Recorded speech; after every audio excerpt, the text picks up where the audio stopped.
আসসালামু আলাইকুম, সবাইকে ওয়েলকাম জানাচ্ছি আজকের অনলাইন ক্লাসে। তো আমি আমার লাস্ট টিউটোরিয়ালে প্রাইম নাম্বার বা মৌলিক সংখ্যার অ্যালগোরিদম এবং বেসিক নিয়ে আলোচনা করেছিলাম। সঙ্গত কারণেই আজকে আমি সেটার ফ্লোচার্ট নিয়ে আলোচনা করব। তো দেখুন, আজকে আর আমি বেসিক নিয়ে তেমন কথা বলবো না, আমি ফ্লোচার্টটাকে অল্প সময়ের মধ্যে ডিজাইন করে দিব। আপনারা অবশ্যই আজকে টিউটোরিয়ালটা দেখার আগে এটার আগের টিউটোরিয়ালটা দেখে নেবেন, তাহলে আপনাদের আন্ডারস্ট্যান্ডিংটা খুবই ভালো হবে। ওকে, ফাইন। দেখুন, আমরা ফ্লোচার্ট ডিজাইন করব তখন আমাদের অ্যালগোরিদমটা হচ্ছে আমাদের মূল বেস। অ্যালগোরিদমটায় আমরা ধরি ফ্লোচার্টটা ডিজাইন করব। তো প্রাইম বা মৌলিক সংখ্যাটার ফ্লোচার্টের ভিতরে আপনারা দেখুন, আমরা প্রথম অ্যালগোরিদমে বলেছিলাম স্টার্ট দ্য প্রোগ্রাম। তো আপনারা জানেন কোনো প্রোগ্রাম স্টার্ট বা শুরু করার জন্য যে চিত্রটা ব্যবহার করতে হয় সেটা দেখতে অনেকটা কিসের মতো, ডিম্বকের মতো। তো এখানে আমরা জাস্ট লিখে দিব স্টার্ট দ্য প্রোগ্রাম, বা এখানে আমি শুধু স্টার্ট লিখে দিলেই আমাদের হবে, START, স্টার্ট। ওকে, তো সবসময় মনে রাখবেন কোনো একটা প্রোগ্রাম স্টার্ট করতে গেলে আমরা সবসময় যে ফ্লোচার্টটা ইউজ করব, যে ডায়াগ্রামটা, সেটা ওভালের মতো বা ডিম্বকের মতো। ওকে, পরে দেখুন সেকেন্ড স্টেপে আমরা কি করেছিলাম। সেকেন্ড স্টেপে ইনপুট হিসেবে আমরা একটা মান নিয়েছিলাম, n এর মান। দেখুন আমি ড্রয়িং করে দিচ্ছি, n এর মানটা নিয়েছিলাম। আমরা যখন কোনো একটা মান ইনপুট নিব, ভালো করে মনে রাখবেন, যখন আমরা কোনো একটা মান ইনপুট নিব তখন আমাদের যে ডায়াগ্রামটা ইউজ করতে হয় সেই ডায়াগ্রামটা হচ্ছে সামান্তরিক। হ্যাঁ, সেই ডায়াগ্রামটা সামান্তরিকের মতো আমরা ডিজাইন করব, এবং সামান্তরিকের ভিতরে আমরা লিখে দিব যে আমি একটা মান নিচ্ছি n এর মান, রাইট। তো এখানে আপনি লিখে দিবেন এই লাইনটা দেখে দেখে। দেখুন আমি এই লাইনটা দেখে দেখে লিখবো ইনপুট n। তাহলে আমি এখানে লিখে দিলাম ইনপুট আমি কার মান নিব, n এর মান, রাইট। Input n। ওকে, ফাইন। এবার দেখুন আমি কি করেছি, দেন আমি ডিভিশনের মানটাকে, মানে আমি প্রত্যেকবার 2 দিয়ে ডিভাইড করেছি। তো আমি ব্যাখ্যার ভিতরে এটা অনেকবার বলেছিলাম যে আমরা প্রথমে যে মানটা থাকবে, দেখুন আমরা যদি কোনো একটা 7 এটা মৌলিক নাম্বার কিনা বা প্রাইম নাম্বারকে প্রমাণ করতে চাই, প্রথমে আমার একটা 2 দিয়ে ডিভাইড করতে হয়, রাইট। এটা আমি বলেছিলাম। তো 2 দিয়ে যদি প্রথম ডিভাইড করতে হয় তাহলে আমি এই মানটাকে সেট করে দেব 2। যখনই কোনো মান সেট করে দেওয়া বোঝায় তখন এটা প্রসেসের আন্ডারে পড়ে যায়। তো এখানে আমি একটা প্রসেসের করার জন্য যে ডায়াগ্রামটা ব্যবহার করতে হয় আপনারা সবাই জানেন। প্রসেস বা প্রক্রিয়াকরণের জন্য আমরা যে ডায়াগ্রামটা ইউজ করি সেটাকে আমরা বলবো আয়ত। তাহলে এখানে বলবো set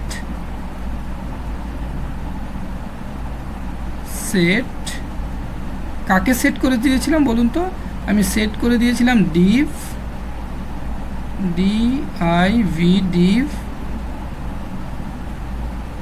equal to, right. Okay, fine. এবার দেখুন আমি নেক্সট কি করেছিলাম, একটু যদি এদিকে একটু খেয়াল করুন, আমরা একটা কন্ডিশন চালিয়েছি যেখানে আমি বলেছি ডিভের মানটা কি n এর চেয়ে ছোট কি না, রাইট। তার মানে যখন এরকম কোনো কন্ডিশন দেখবেন তখন মনে রাখবেন এখানে আমাদের যে চিত্রটা ইউজ করতে হবে সেটা হচ্ছে ডায়মন্ড শেপের। তো আমরা একটা ডায়মন্ড শেপ ডিজাইন করে দেবো এখন। ওকে, একটা ডায়মন্ড শেপ আমরা ডিজাইন করব। ওকে, ডায়মন্ড শেপের ভিতরে আমি কি লিখবো, এখানে এই যে অ্যালগোরিদমটা আমরা দেখে দেখেই কিন্তু এটা লিখতে পারি। ডায়মন্ড শেপে আমি লিখবো div <9। তাহলে এখানে লিখে দিলাম div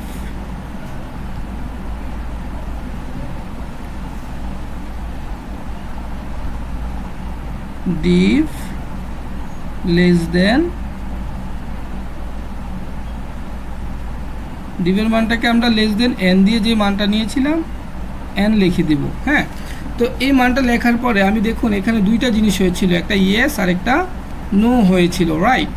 যদি আমার এটা ইয়েস হয়, দেখুন যদি আমার এটা ইয়েস হয়, আমি একটু যদি দেখানোর চেষ্টা করি, যদি আমার মানটা যদি ইয়েস হয়, একটু ভালো করে খেয়াল করুন, যদি মানটা ইয়েস হয় তাহলে আমরা কোথায় যাব। যদি মানটা যদি ইয়েস হয়, আপনি ফ্লোচার্টের দিকে, অ্যালগোরিদমের দিকে একটু তাকান। যদি ইয়েস হয়, দেখুন এখানে ইয়েস হওয়ার পরে আমরা কি করেছিলাম, গো টু স্টেপ 5, রাইট। তো আমি ইয়েস হলে স্টেপ 5-এ যাব। তো স্টেপ 5-এ গিয়ে আমি কি করেছিলাম, আবার একটা কন্ডিশন চালিয়েছি। দেখুন স্টেপ 5 আমি আবার একটা কন্ডিশন চালিয়েছি। সেখানে বলেছি যদি আমার n এর মানটা মডুলাস করে ডিভাইড করি, n এর মানটা মডুলাস করে ডিভাইড করি, আর এখানে একটু কথা ছিল, ডিভাইড করে যদি আমি ইকুয়াল কি পাই, ইকুয়াল 0 পাই, কি পাই, ইকুয়াল আমার মানটা যদি 0 আসে তাহলে আমি বলে দিব নির্দ্বিধা এটা একটা কি নাম্বার ছিল, প্রাইম নাম্বার ছিল, রাইট। তো আমি এখানে আবার আরেকটা ডায়মন্ড শেপে যেতে হবে, আমার আরেকটা কন্ডিশনে যেতে হবে। ওকে, তো আমি এখানে বলবো এই কন্ডিশনটা দেখে দেখে লিখবো n মডুলাস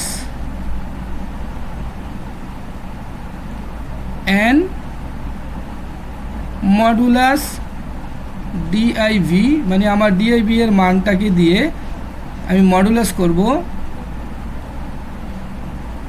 যদি এই কন্ডিশনটা যদি আমার মডুলাস করে যদি আমি এক্সাক্ট 0 পাই, কত পাই, তাহলে এখানে লিখতে হবে ইকুয়াল, আমার একটু চিত্র বাইরে চলে গেছে লেখাটা, আপনি একটু ভিতরেই লিখবেন। ইকুয়াল যদি আমি 0 পাই তাহলে যদি এটা ইয়েস হয়, কি হয়, কন্ডিশনটা যদি ইয়েস হয় তাহলে আমি বলে দিতে পারি এটা কি নাম্বার, প্রাইম নাম্বার হবে না, কারণ আমার যদি ভাগ চলে যায় তাহলে সেটা আমার প্রাইম নাম্বার হবে না। তো এখানে আমি লিখে দিব, দেখুন যদি আমার কন্ডিশনটা ইয়েস হয়, দেখুন আমি বলেছিলাম print not a prime number. তো আমার এখানে তাহলে আমার কোনো একটা জিনিস যদি প্রিন্ট করা বোঝায় তাহলে আমরা প্রিন্টের চিত্রটা আমরা জানি, প্রিন্ট করা বা আউটপুট দেখানো, ইনপুট, এই দুইটার জন্য একই চিত্র সামান্তরিক ইউজ করা হয়। তাহলে এখানে যদি বলে দিব প্রিন্ট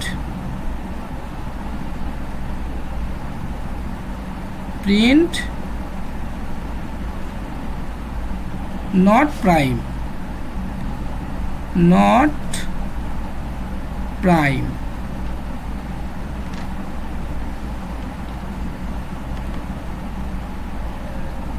ওকে, আমার চিত্রের বাইরে চলে গেছে যদিও। আচ্ছা, যদি না হয় তাহলে আমি এখানে বলে দেবো এটা একটা প্রাইম নাম্বার নয়। এখন যদি এই কন্ডিশনটা নো হয়, এই কন্ডিশনটা যদি নো হয়, আমি কি করেছিলাম, ডিভিশনের মানটা দেখুন বাড়িয়ে দিয়েছিলাম, রাইট।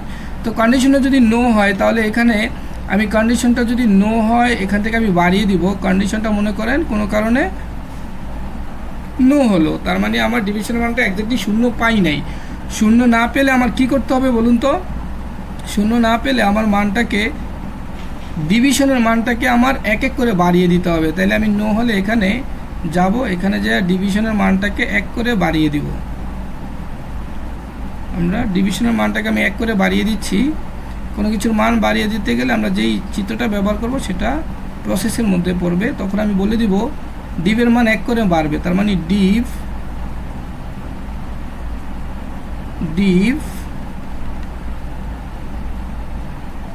Plus plus, right.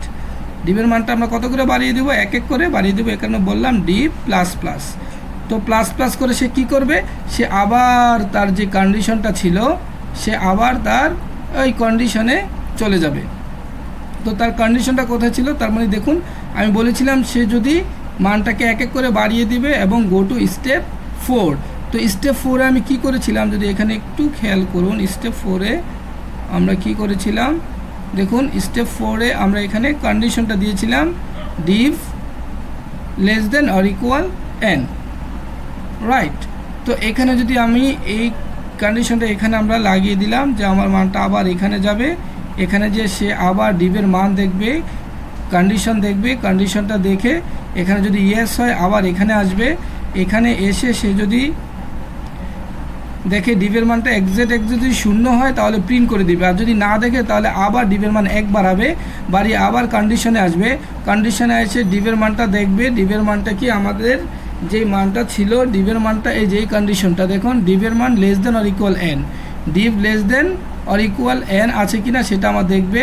যদি এটা n হয়, যদি এরকম কন্ডিশন দিতে দিতে আমাদের শেষ পর্যন্ত যদি আমার কন্ডিশনটার ফলো আপ না করে, দেখুন কন্ডিশনটা যদি নো হয়, কন্ডিশনটা নো হলে আমরা 6 নম্বর ধাপে যাব। তো কন্ডিশনটা মনে করেন এখানে নো হলো, ওকে।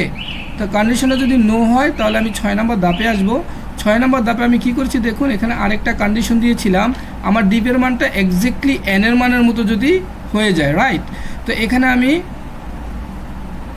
এটা কন্ডিশন দিব সঙ্গত কারণ আমি একটু নিচে নিচ্ছি, এটার কারণটা আমি পরে বলবো।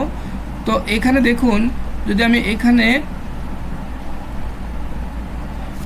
আমি কন্ডিশনের লুপটা চালাবো, ফাইন, আমি একটু নিচে নিয়ে যাচ্ছি, রাইট। তো এখানে দেখুন আমি একটা কন্ডিশন নিব,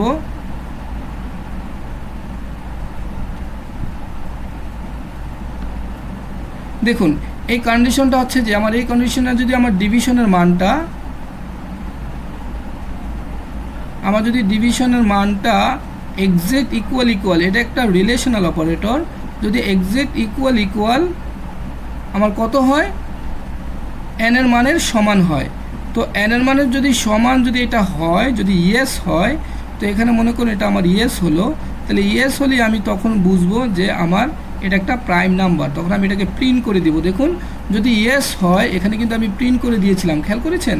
তো ইয়েস হলে আমি এখানে যাব, এখানে গিয়ে এটাকে প্রিন্ট করে দিব।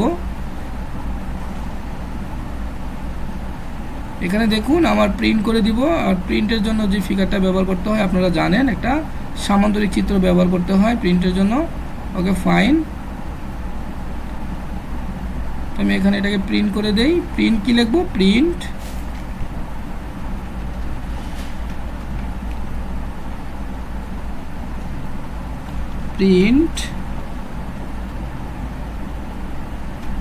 বলে দেবো এটা একটা প্রাইম নাম্বার, রাইট। এই যে এখানে আমি বলে দিয়েছিলাম প্রিন্ট প্রাইম বললেও হবে অথবা প্রাইম নাম্বার বললেও হবে, PRIME প্রাইম। ওকে, দেখুন এটা প্রিন্ট করার পরে আমার এটা প্রাইম হলো। আর যদি কন্ডিশনটা নো হয় তাহলে নট এ প্রাইম। তো আমার এখানে যদি নো হয় তাহলে আমি এটার সাথে কানেক্ট করে দিব, কারণ এটা আমার একটা কি ছিল, নট এ প্রাইম নাম্বার ছিল, তার মানে এটা হচ্ছে আমার নো। এবার দেখুন আমাদের কিন্তু প্রোগ্রামটা প্রায় শেষ। এবার আমরা শুধু কানেকশন দিয়ে দিব, এখান থেকে এটা নিয়ে আসবো আর এখান থেকে এটা নিয়ে এসে একটা কানেক্টর দিয়ে দিব। ওকে, এই কানেক্টরটা হচ্ছে আমাদের বৃত্তের মতো বা বৃত্তই, তারপর আমরা এটাকে স্টপ করে দেবো। আপনারা জানেন স্টপের চিত্রটা হচ্ছে অনেকটা ওভালের মতো। ওকে, তো এখানে আমাদের স্টপ দিয়ে দিব, এখানে বলে দেবো স্টপ। প্রোগ্রামটা এখানেই কি হয়ে যাবে, থেমে যাবে। আশা করি আপনারা ফ্লোচার্টটা বুঝেছেন। আমি অ্যালগোরিদমটা দেখি ফ্লোচার্টটা করার ট্রাই করেছি। আমি যদি একটু জুম ইন করে ছোট করে দেখানোর ট্রাই করি, আপনারা তাহলে হয়তো আর একটু ভালো করে জিনিসটা বুঝবেন। আমি অ্যালগোরিদমের সাথে ফ্লোচার্টটাকে খুব কম্পেয়ার করে ডিজাইন করার ট্রাই করেছি, যাতে আপনাদের আলাদা করে এটা মনে রাখতে না হয়। তো আমি পুরো জিনিসটা একটু আরেকবার বলি। আপনি একটা এন নাম্বার নেবেন, তারপরে আপনি কী করবেন, ডিভিশনের মানটাকে সেট করে দিবেন। তারপর এই যে দেখুন 4 নাম্বার আপনার Depp less than or equal N, আমি এখানে Depp less than or equal N লিখে দিয়েছি। এটা কন্ডিশনটা আমি দেখব।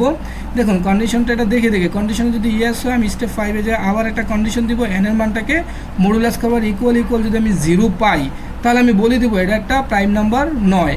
আর যদি 0 না পাই তারপরে আবার চেকিং করব, দেখব এরকম করতে করতে যখন আমার ডিভের মানটা এন এর মানের সমান হয়ে যাবে, মানে কন্ডিশনটা ব্যর্থ হবে, তখনই আমি এই 6 নাম্বার স্টেপে এসে ডিভ ইকুয়াল এন দেখুন এটা আমি দেখে যদি ইয়েস হয় তাহলে আমি বলে দেবো এটা একটা প্রাইম নাম্বার। আর যদি এটা ইয়েস না হয় তাহলে আমি বলে দেবো নট প্রাইম। তারপর হচ্ছে আমার প্রোগ্রামটাকে দুইটা কানেক্টর দিয়ে শেষ করে দিব। এটাই মূলত ছিল আমাদের প্রাইম নাম্বারের ফ্লোচার্ট প্লাস অ্যালগোরিদম, এই দুইটাই আমরা করে ফেলেছি। ইনশাল্লাহ নেক্সট টিউটোরিয়ালে আমি সি প্রোগ্রাম নিয়ে আলোচনা করব। ততক্ষণ পর্যন্ত বিদায় নিচ্ছি, সবাই ভালো থাকুন, আল্লাহ হাফিজ।